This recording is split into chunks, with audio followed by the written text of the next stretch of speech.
Welcome everyone, Jonathan Troen here. I am so excited today. We're here with Tim Kellis.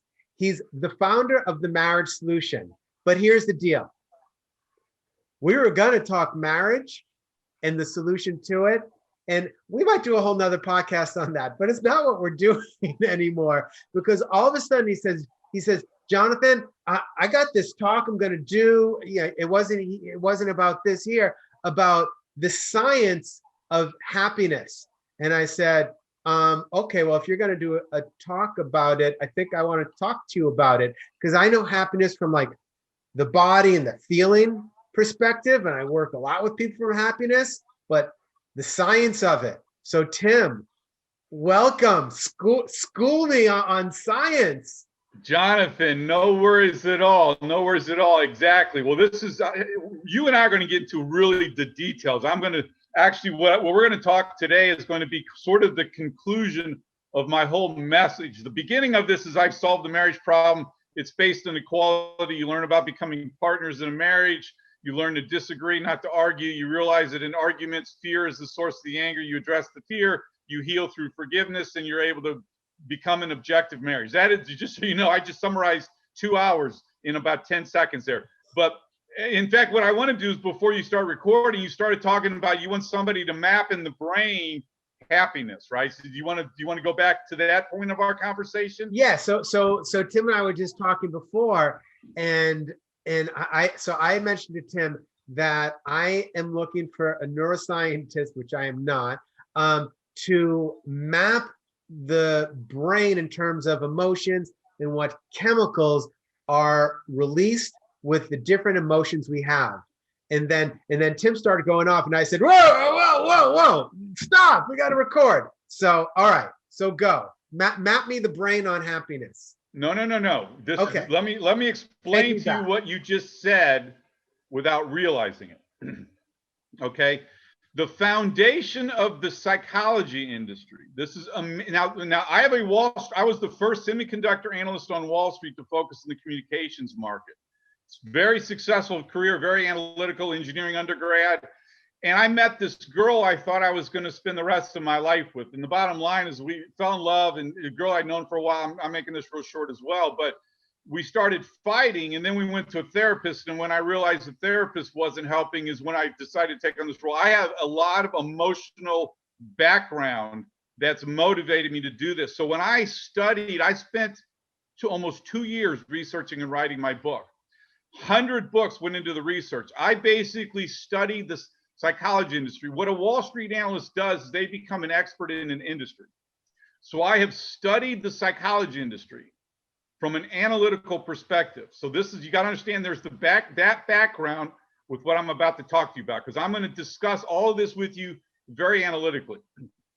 So the foundation of the psychology industry is the biology conclusion. This was one of the most amazing things for me to discover. And what that means is that you and I are nothing but animals, that we are incapable of thinking, incapable of making a decision, changing our minds, that our brain controls our minds. In fact, one of my books that I discovered, this is actually the smoking gun of the psychology industry. What it finally does is it finally proves that the mind controls the brain. It's called The Mind in the Brain. It was published in 2002.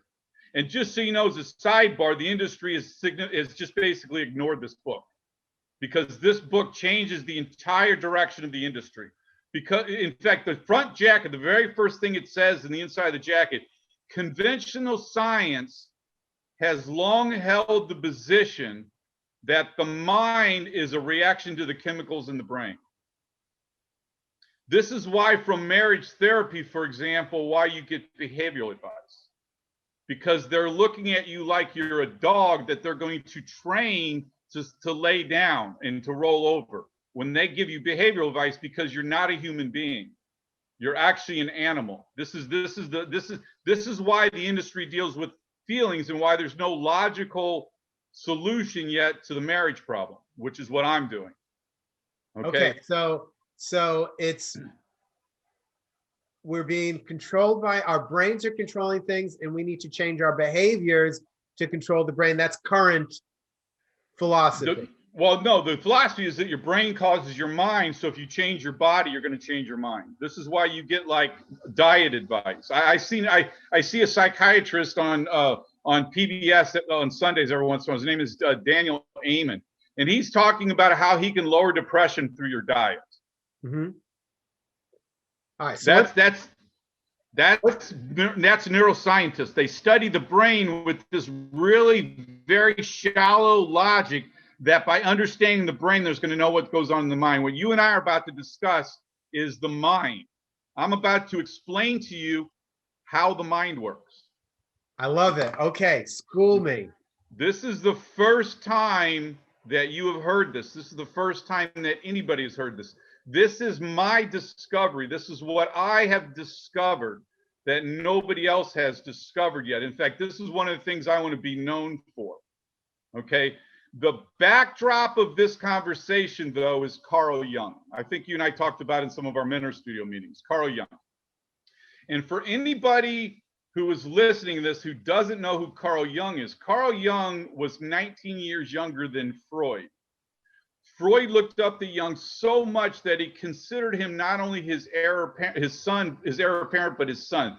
This is how close these two got. And they had their famous professional breakup in 1912. Freud, obviously, we know this is where the biology theory comes from, is Freud's sexuality theory. We no longer believe that I want to have sex with my mom, but that's actually the foundation of the industry, the Oedipus complex. And we all know that. So why do we all know Freud? But I mean, I know who Carl Jung is now, but I didn't learn about Carl Jung. So why do we all know Freud and not Carl Jung? Because sex sells. And Freud spoke about sex, Carl Jung didn't. Exactly. Carl Jung discovered how the mind works. And I'm taking it one step further with what I'm going to explain to you today. All right. Not only that, he's just explaining the unconscious, which is the critical point. But I'm gonna put together a blueprint for you on how your mind works. And when you understand this, you'll understand the significance of this in the advancement of the psychology industry. When the industry understands what I'm about to explain to you, they know it finally gives a vision for therapy. It finally explains the goal of therapy. Okay, so that's the backdrop of the conversation. And you know when I get to the Carl Jung part. So I'm going to lead you to the top of the mountain, but I need to start off at the base with fundamentals. This is kind of boring stuff, the beginning of this, but I'm going to explain to you the structure of the brain and the mind as an analogy to the computer. All right. Okay. So we know that in the computer, when you understand how it works, there's basically the hard drive, which is where all the programs exist. Okay. Mm-hmm. And then there's local memory called DRAM, or dynamic random access memory. Okay. And when you actually open up a file, when you double click on that file, what you're doing is you're bringing the file from the hard drive and you're actually loading it in a local memory. That's how it works. Yep. Okay. And so obviously the analogy is to consciousness. So when you pull that program from the hard drive into local memory, you're pulling it from the unconscious down to consciousness. So that's hard drive is unconscious, and then we bring it in. So, well, let me ask you this: is the unconscious and subconscious the same, or are they different? Yes, same thing. Okay. It's just because of Freud's biology theory and nobody actually discussing the unconscious. It's kind of it's a forgotten focus of the industry. So now they have this in between subconscious. If you think about it logically, conveys between consciousness and unconscious. But the reality is all they're saying is you're either unaware of it or you're aware of it. Yep, I get it. When you're unaware of it, it's in the unconscious. But the point, so the point is for consciousness, we know we have two components to awareness: our thoughts and feelings. Right? Our thoughts and feelings. And beliefs, right? No, just thoughts and feelings. Okay. Your experiences, your awareness of something. When it happens to you consciously, you're thinking it and feeling it. Yes. Remember, consciousness is a stream of river. That's the way that I think it's William James describes consciousness is like the flow of a river. It's a stream. It's a process. It's like the ticker of, the ticker just constantly going through your mind. Yep, nonstop. You're aware of something. Flow. Okay, exactly. But where your thoughts, where your knowledge of things come from, which is what's in the unconscious, it's the unconscious. Okay, so there's two components to the unconscious. The first is obvious, your personal unconscious. That's what we all know about. Just logically, if you think about it, what did you do as a kid? Oh, I played baseball, I did this and that. I mean, you have all of these experiences that go upstairs into your library. But it's the second component that gives the awareness. Now, Carl Jung called it the collective unconscious. And if you're familiar with Carl Jung, you've heard of that. Let me describe now. I'm going to get technical, and I'm bringing all this around so that everybody can understand it. But technically speaking, the collective unconscious is an aggregation of archetypes. And archetypes are patterns of thought or symbolic imagery from the collective past. That's that concept of the collective past. This is when the conversation gets really deep. So let me give you one example. In my opinion, the most significant thing that Carl Jung discovered. What's important to understand about this conversation is philosophers for thousands of years have been trying to figure out how to think. That's what philosophy is. Philosophy is the logic of thought. Why are we here? And then psychology from a philosophical perspective is taking it over to mean, why do we behave?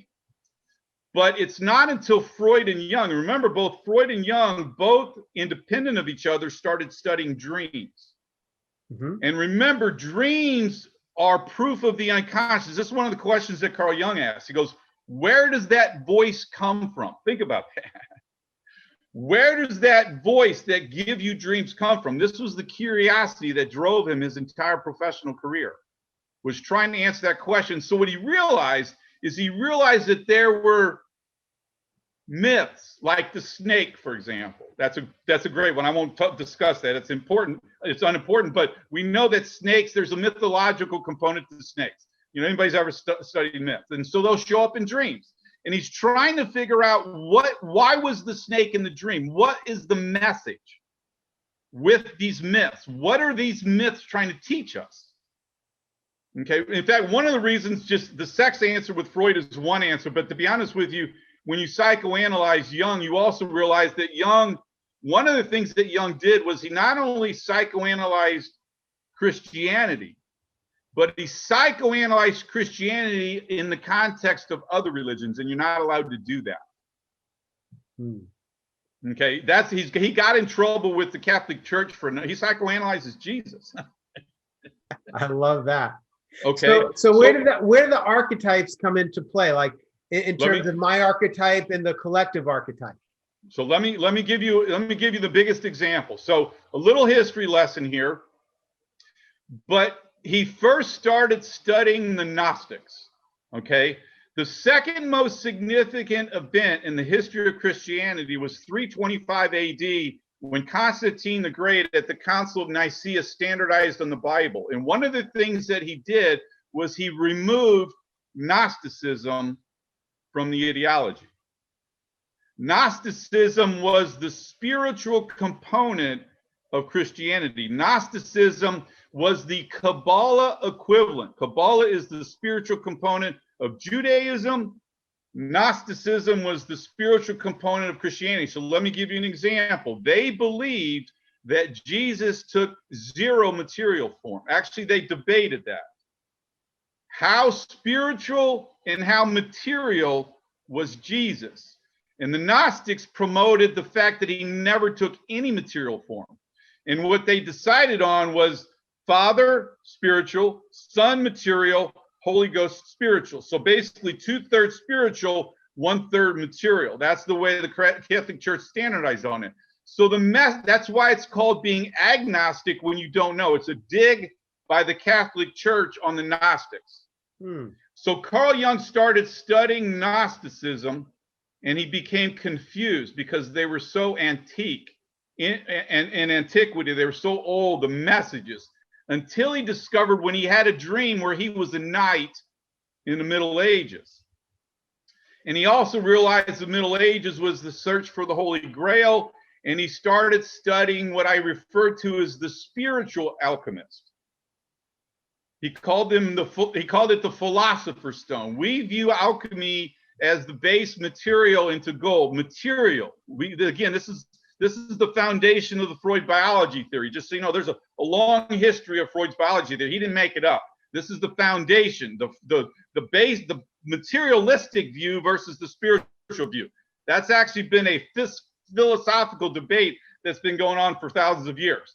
And so what I'm explaining to you is Jung discovered the spiritual alchemist. They tried to convert spiritually. And he connected the dots through all of this to the modern mind in what he referred to as spiritual transformation. And one of my concluding points is what that is. Okay, again, this is one of my bringing down the earth. The only reason why I can comfortably and confidently tell anybody that I have solved the marriage problem is because I forgave my parents when I was 25 years old. It turns out we are supposed to be born twice. The first is obvious, biologically, but the second is when we're supposed to be born psychologically into adulthood. The bar mitzvah and the bat mitzvah in the Jewish tradition, the first communion in the Christian tradition.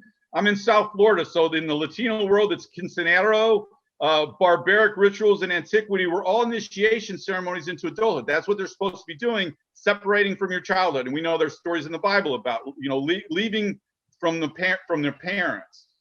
But psychologically, what happens is now that we're more advanced and we're more aware of ourselves, we now reflect and are more aware of our childhood effect on us as adults. But the psychology industry hasn't figured that out yet. This is one of the things I'm doing. Because the reality is we're supposed to psychologically disconnect from those negative bonds from our childhood to start the maturity process into adulthood.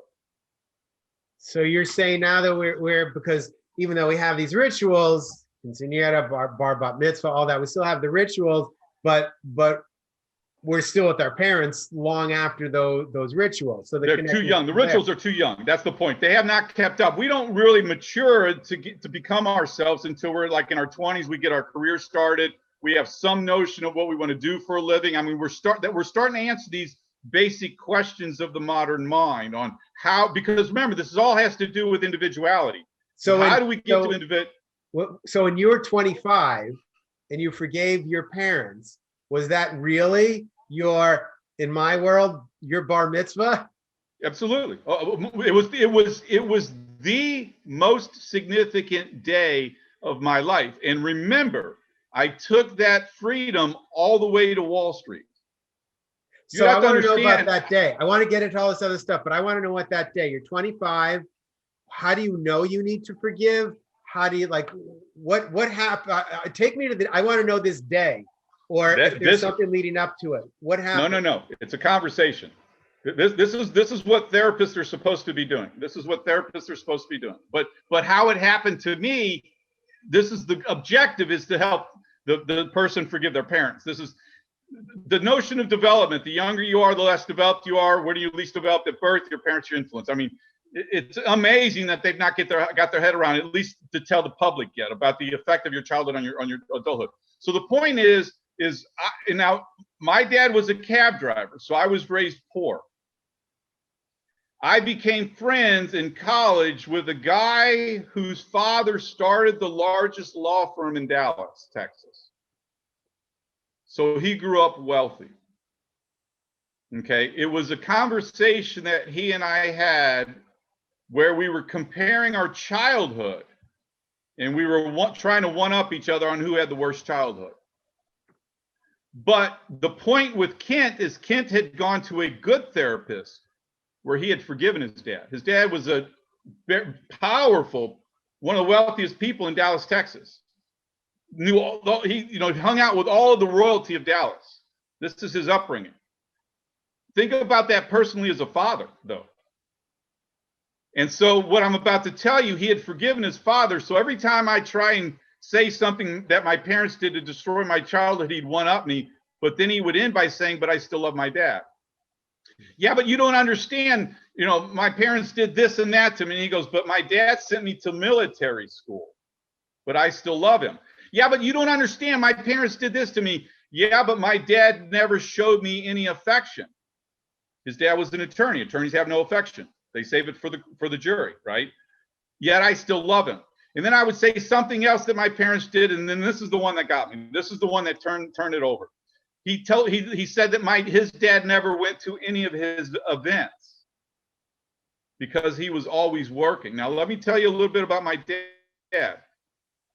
My dad, if you ask him, no longer here, okay, but if you were to ask him about his life, he would tell you two things: playing football for the Air Force in the 50s, and his kids. We grew up on sports.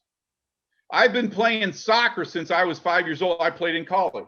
My dad gave up a football scholarship, though, to play football for Ohio State because he was the oldest boy of 15. He couldn't leave his family because he had to be there to help raise all of his siblings. That's family and sports. My dad never missed any of my events. I'll never forget one of my soccer games from the field all the way to the parking lot. My dad walking shoulder to shoulder next to the referee, yelling at the referee for a bad call he made on his son. This is the way my dad loved seeing his kids play sports. I realized I was wrong in all the anger that I built up towards my parents. I looked at it from my parents' perspective. I understood it. This is the maturing process also starts when you look at things from the other person's perspective. Very important thing that I teach, because this is where I learned this. And guess what I realized? They did a pretty good job. Right? I'm not a bad guy, not in prison. You know, my parents did a good job with me, and that's their job. Your job is to get your kids a moral compass and then let them off in the world. Hopefully, you know, and then I did good well in grades. I mean, they didn't have to worry about me, you know, being homeless or anything like that. So the point is I had an awakening. So was the forgiveness the awakening and recognizing that indeed they did a good job, or was there something else that was a part of it? Just that taking their perspective, switching Bingo. From me to them, right? Bingo. So now I'm in their shoes. Oh, Bingo. not perfect, but good job given all the information that I had. Bingo. Exactly. But here's the point. For people to do what I just described, here's the issue though. Enlightenment comes at a price. You have to give up your limitations. You want to stay down in that world, I'm not good enough and I can, you know, just survive and I'm not going to do anything with my life and I'm a worthless human being. God disagrees with you, by the way. I will tell you that God does not agree with that thought process. In fact, when you understand what I'm about to explain to you, that's what you're actually battling. You're battling God when you're saying I'm not good enough. In fact, so let me go on to that. So the point about all of this is to be honest with you, all I'm describing is your moral compass as an unconscious motivation. There's a reason why we learn about things, whatever they are. There are messages that have been in training throughout the history of civilization to teach us how we are supposed to behave. There's a huge religious component to your moral compass. Huge religious component. The most significant. It's not a monopoly, by the way. Okay. Let me give you an example of an archetype that is about to be described to you for the first time as well, is a changing archetype. I also have been the first person to introduce the notion of prejudice into the psychology industry. It's important to understand that we used to promote prejudices. It was a good thing. You and I are white guys, so remember, they're women. Women don't vote. Women are second-class citizens. We want to talk about racial. You got to understand, wars between governments and religions for thousands of years have been based on what? Us versus them. How do you think we come up with this notion of different gods? Where does that come from, for Pete's sake, right? This is the way that we have been. My dad, I grew up with the N-word, quite honestly. And I used to yell at my dad, you can't say that. Yeah, I can't. I mean, he was taught the N-word, the J-word. You know, my dad was taught, like everybody else on the planet, that there's us versus them. How I psychoanalyze Hitler in my book.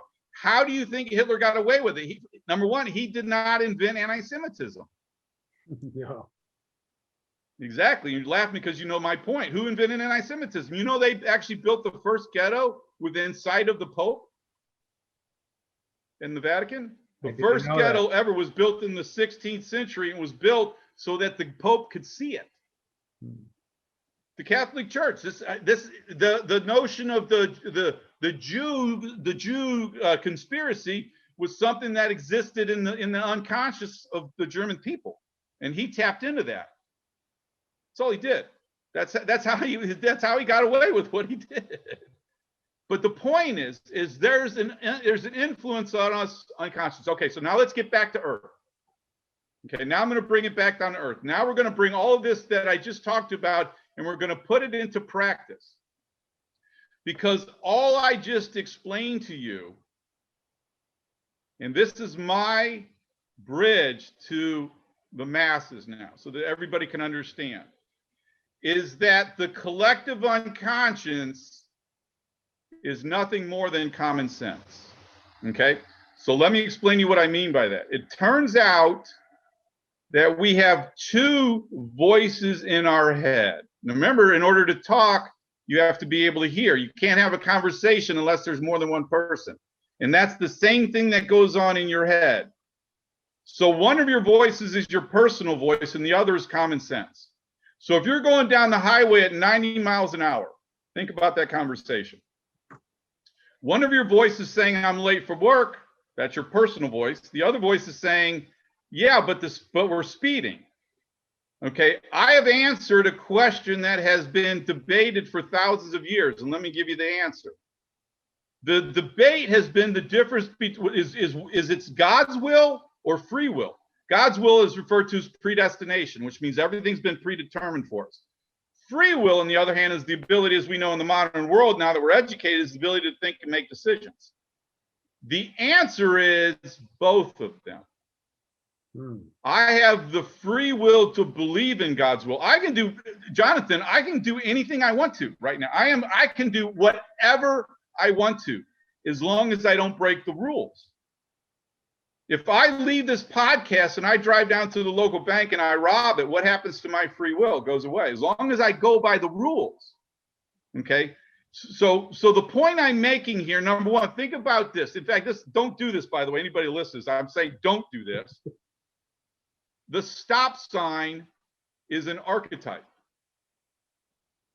Think about what would happen if you were to, next time you see a stop sign, don't stop. Run through that stop sign. Think about the anxiety as you're looking around, looking for the light, the sirens that go off behind you, right? You have an angst, you have a knot in your stomach. Okay? The knot in your stomach is the result of the conflict between your personal unconscious and common sense, or the collective unconscious. Say you were molested as a child. Now we're talking about the behavior to you, because you have to understand psychologically what happens when something happens to you that you are unhappy with. You were molested as a child, for example. Think about I just got done working with a woman who was molested when she was 11 years old. Think about the life that she has lived since she was 11 years old. Think about the dialogue between the personal unconscious and the collective unconscious. All depression, all suicide, all of crimes, all of our mental problems are a result when our personal and our common sense are at odds with each other. So so there's the personal unconsciousness and the collective unconsciousness. It's those two voices. Is it sometimes Are we always hearing the voice of the collective unconscious, or is sometimes our personal conscious is so powerful we can't hear that's the debate. When crime happens is when the personal wins the battle. You and I are having an argument right now, Jonathan. You have your side, I have my side. Which one of us wins? If I win, then you're going to do what you're told. If you win, I'm going to do what I'm told. So it's not that it goes away. It's just say the personal unconscious flips the birdie at the collective. So we have the personal, and we're saying no to the collective. We understand that there's the collective. We're saying no to it, and that's where these difficult emotions arise. You know that you're not supposed to rob a bank, but rent is due this month. Your wife is 9.5 months pregnant, and you have no money. People, when they rob a bank, they know they're doing wrong. Why do they wear masks? But how? Because most people aren't robbing the bank. But how does it play to the? You know, it's an analogy. Come on, Jonathan. No, I do. But I want to bring it to something real. So because you brought up something real, and not everybody was molested, but everyone's had some sort of trauma that they've dealt with, right? Everyone's got something. So for that person who's living with whatever trauma they're living with, and therefore is feeling these feelings of depression, of sadness, of whatever it is, because the trauma hasn't been addressed. How is that playing out with the collective unconscious? So your parents got divorced when you were a kid. Think about it that way. Okay. Okay. True story for me. Got it. What? True story for me. So I'm there with you.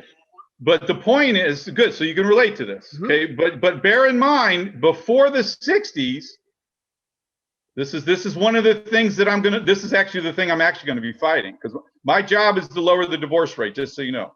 But before this, what? I love that. That's a huge mission. I love it.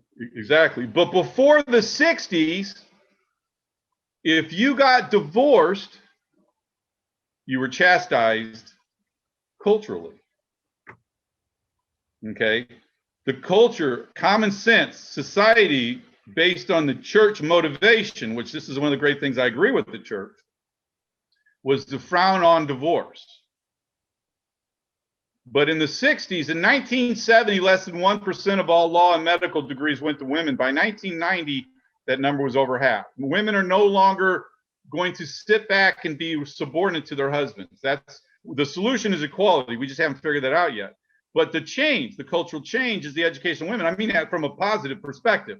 Don't anybody listen to this and say I'm trying to be misogynistic. I'm promoting women education. Okay, nobody's gonna, please hear what I said. So the solution isn't divorce. The solution is equality. The solution is equality. But this is the transition. We're going from the man being in charge to nobody being in charge. This is what we're trying to figure out. So today, it's no longer socially looked down upon if you were to get divorced. But you know, Jonathan, the psychological impact that has had on you, that you've lived through, these two people that you love, that raised you, that they divorced each other. There's always, one of the most interesting things about children divorced parents is every time I ask somebody about their childhood and their parents were divorced, their first thing that they'll say was that my parents got divorced when I was this years old. Not, I did this in school, I did this and this, I did this. This is the defining moment of a child's life, is when their parents got divorced. My mom left my dad for like a week. That was it. And she came back. But I'll never forget the knot in my stomach that mom and dad were getting divorced. They did, and they got back, and it was great. And they mom stayed. My mom has a boyfriend now, and my dad's no longer around. It's the funniest thing in the world. But so my parents stayed married. But I do have that one experience in that 1 week of my childhood whenever my mom would walk in the house, we were like rats with the lights going on. We would scatter into the bedrooms. We just ignored my mom, and my mom she was giving up on the family. So all of us just were like, and my mom came back. I mean, this is the point: is my parents did not give up. One of the things that divorced parents teach their kids is they quit. Now, the way the kids respond to that is their decision, But some people take their parents' divorce as an approval to quit in life. As a what? An approval to quit Yes. in life. Got it. Dude, has your life been straight and forward and simple and easy, or has there been challenges? Are you kidding me? Oh my goodness, we all have that. Yeah. That was what was fascinating about my career. Is my career went on a skyrocket. My career skyrocketed to Wall Street. There was a 9-year journey that led me to Wall Street, and I had smooth sailing, except the woman. And I had great friends, making a lot of money, traveling all the time. I had this unbelievable life that I created. And then at the end of this, the peak of this is when I met this girl, and then my life. So what made you switch from this successful Wall Street career to studying marriage and happiness? This relationship. That was the core. Actually, more significantly, though, when the therapist did not address the background issues in therapy. I have a transcript of my last therapy session where the therapist asked me 6 times the "how does it make you feel" question, which is called cognitive behavioral therapy. Refused, absolutely refused to address any background issues. Never went there. I'm begging this guy.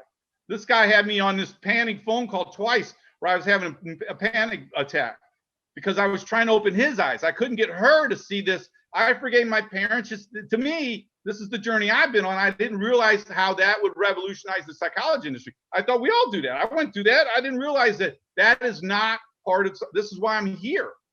Because this guy, I was like, I did it. Look what it did to me. Get her to go do that. Yeah, but she's got to do that. You can't do it. I can't do it. She's the one. Freud or Jung calls them shadows. This is the problem I have with the psychology industry. It's so passive that they're passively waiting for the person to awaken up instead of them guiding that. Carl Jung cured people in as little as 2 or 3 sessions. This notion of going to therapy for years, it blows my mind that nobody's ever come out and discussed that. It's just unbelievable that the psychology industry can, and I know people realize. I've got a very good friend of mine who realizes she's paying this girl to be a friend. My friend's already forgiven her parents. Her therapist keeps telling you don't need to come any longer, but she's doing it for other reasons because she's already done that. But not everybody is that aware of what therapy is all about. Therapy is about taking advantage of vulnerable people. And again, I'm sorry about that extreme concept. So what should we be doing now? We've had these traumas. We know there's this science behind happiness. You're telling us that what's recognized as science behind happiness is not what it really is, because we're dealing with the collective conscious. So we're dealing with it mentally. So here's the point. Yeah. So let me explain to you forgiveness. So this is one of the more interesting aspects of my story. This is a mentor of mine. His name is Dr. Michael Rice. His last name is spelled R-Y-C. In fact, he's written a book called Why Is This Happening to Me Again? If I'm in 80 relationships with 40 different women, what's the common denominator? Me, I mean, that whole thing. But this guy is actually translating the oldest Bible in existence that was written in Aramaic. Jesus spoke Aramaic. He didn't speak English. In fact, when you realize this is another thing. I got to be careful this way too, because if you go study the history of the church, you could get yourself in trouble. But there's been translations from Aramaic to Greek to Latin to the modern languages. That's the translational steps. And every time there's a translation, there's a translation. There's a change of the meanings. I think it's Stalin that once said, if you want to define a culture, you define their language. If you want to control a culture, you define their language. And that's one of the things that happened during these translations. And so, for example, you go to this guy's website, he actually has the original Jesus saying for the Beatitudes. Jesus did not say, blessed are the meek, for they shall inherit the earth. Jesus was a philosopher, and he's got the original saying of what Jesus actually said, which he would be a published Hay House author today. That's how spiritual his words are, if you actually go read the real words. But for forgiveness, when they translated forgiveness from Aramaic to Greek, they translated it to mean to pardon. So if I do something wrong to Jonathan, Jonathan pardons me when he forgives me or he lets me off the hook. The problem is the anxiety still exists. Okay, you're still mad at me. You just said, I'm going to let this logically. Forgiveness is not a logical endeavor. Forgiveness is an emotional endeavor. Yeah. What Jesus literally said, though, was that forgiveness means to cancel.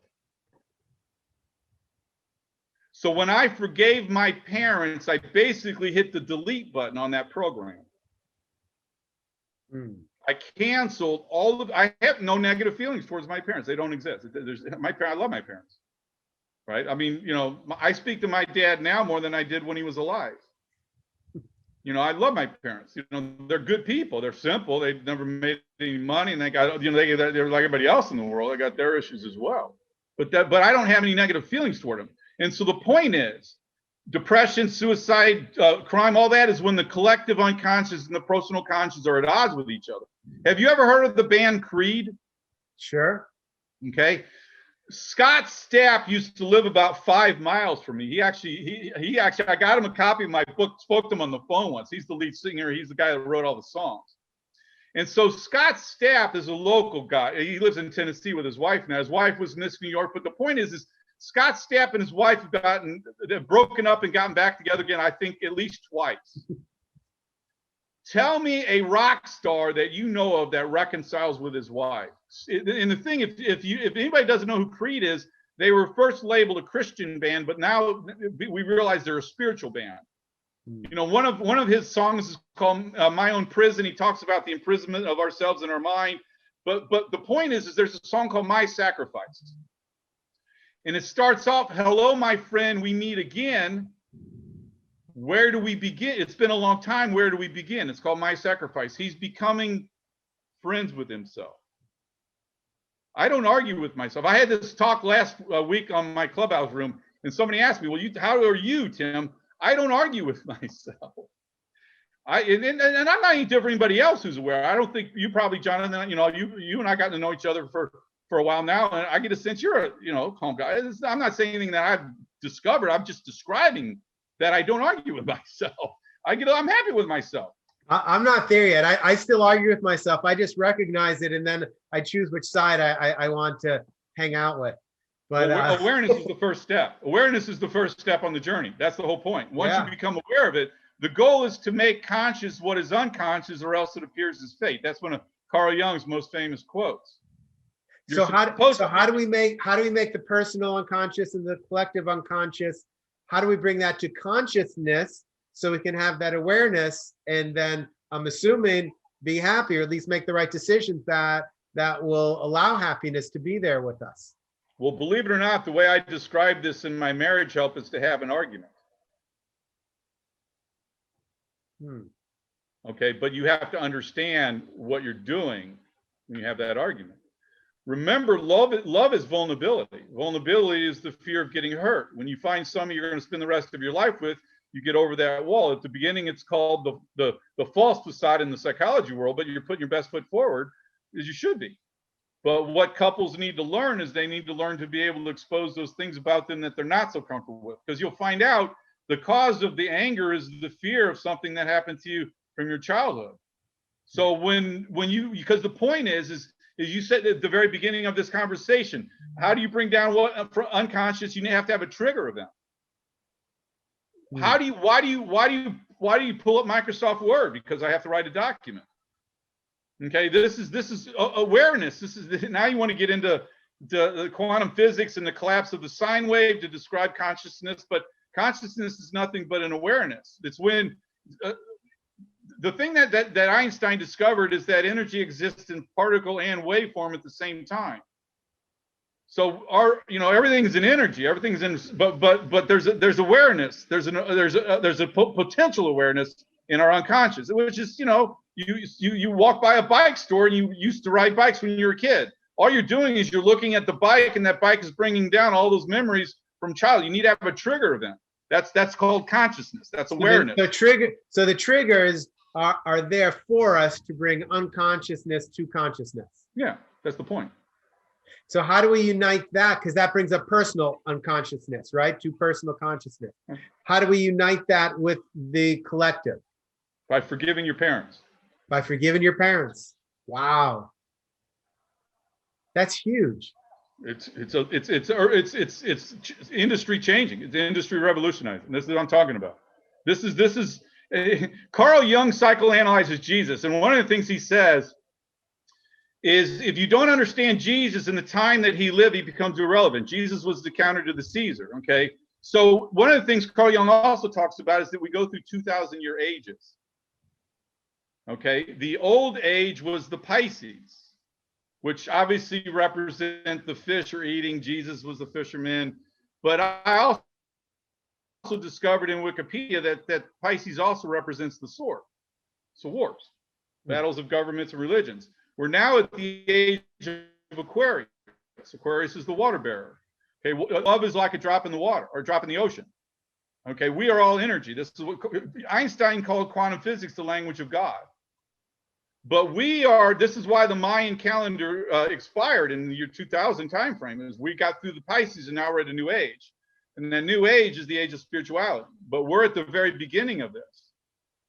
We got 2,000-year journey before we figure this out, just so you know. Oh, man. Well, I'm glad I'm a part of the journey. I have to recognize and be kind to that part of me that wants that 2,000 years to go a little bit more quickly. Wow. Well, no, it goes to your children. When you learn this is what we're doing, is we're breaking the psychological genetic, for lack of a better word. It's a psychological transfer. It's not a biological transfer, but there's a psychological transfer of these shadows from generation to generation. Yeah. And at some point you have to wake up and to break the chain. That's what I'm doing with my life, is I'm breaking the chain. And again, my parents weren't bad people. They were angry. They did all the stuff that, whatever. But I'm breaking that chain so I don't give that to my son. I have a 16-year-old son. So I know that I'm not giving that to him with the way I'm breaking that chain with him. This is such powerful stuff. I wish I could talk to you for another hour. There is so much in there. Well, first, people that want to know more about you, where do we go? It's Tim Kellis, my name, TimKellis at Happy Relationships, plural, Happy Relationships, plural. Yes, I do own that domain name.com. Tim Kellis at happyrelationships.com. I also have on Facebook, it's called The Marriage Support Group. I actually have added over 1,000 people in the last 30 days in my group. So it's actually been exploding and skyrocketing. But go to Facebook, search The Marriage Support Group, picture of a couple kissing. Every Wednesday night at 7 p.m. Eastern time on Clubhouse. I sponsor Clubhouse Call. I just went through this conversation last Wednesday night as well. It was the first time I'd actually discussed this sort of publicly. People can join me there. But again, anybody from a marriage perspective, I know happiness and everybody becoming more aware of what's going on, but also just, my ultimate goal is to lower the divorce rate. So anybody from a relationship perspective wants to take this psychology conversation is only part of the discussion. Then we get to know sociology of equality and all the great things that happen when you build your marriage based as a partnership on equality. But feel free to reach out to me. But Jonathan, again, dude, you and I are friends, and I appreciate you giving me an opportunity to speak on your podcast here. But more importantly, I'm looking forward to you and I building this momentum. The Mentor Studio, Michael Silvers will love us talking about the Mentor Studio. But anybody wants to, anybody has a message that they want to take out to the public, take out to the world, be sure you start off by joining the Mentor Studio. Reach out to Michael Silvers. But that's how Jonathan and I have met, and that's where Tim and I know each other, through the Mentor Studio. Great organization, connected us with so many wonderful people in there. And man, my mind is just personal conscious, collective conscious. Forgive your parents, merge them all. I got some work cut out ahead of me. I am so grateful for you, Tim. Thank you so much for being here. Appreciate it, Jonathan. Thank you very much. Again, I can't tell you how much I appreciate you giving me an opportunity to come and share, because this is something I'm very passionate about. So happy to be able to share. And we will have a follow-up to this where we get into the real basics of marriage, by the way. There's going to be so much more. We're going to see Tim again on this podcast. Thank you, everybody, for watching, listening, leave a review, subscribe, all that kind of stuff. and if you found something helpful, which I think in this one there really was some helpful stuff in here, share it with someone that could really use it. We'll see you all. We will see you all next time. Much love to you all.